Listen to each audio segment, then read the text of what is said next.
first step toward greater unity is to realize that differences over non-essentials are okay. When I became a Christian as a teenager, many Christian pastors said the rapture would occur no later than 1981. The math was simple. Jesus spoke of his second coming and then said in Matthew 24:34 that this generation will not pass away until all these things take place.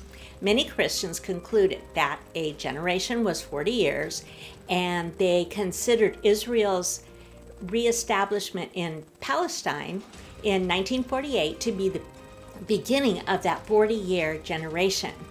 40 years from 1948 is 1988 minus 7 years for the tribulation meant the rapture needed to occur by 1981. Simple, right?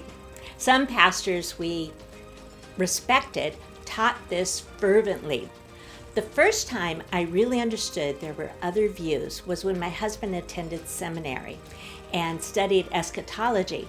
Then I began reading the works of people who held different views and discovered things weren't quite as simple as I had thought. And guess what? The rapture did not occur by 1981. That respected pastors could be wrong hurt the faith of some Christians who wondered what else the pastors might be wrong about. Today, something similar still happens. Christians who have been taught only one view are stunned when they attend a school or a different church and for the first time encounter different views. Christians who realize they were mistaken about a teaching suddenly wonder how many other things they could be wrong about. The fact that there are so many Christian denominations feeds their doubts further. Therefore, it's important to realize that differences over non-essentials are okay. It helps us grant grace to those with different opinions. This leads us to the second step toward greater unity, which is to differentiate between essentials and non-essentials.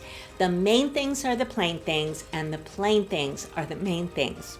Godly Christians agree on the overwhelming majority of doctrines. Scripture teaches these things plainly, but there are some things that godly Christians interpret differently.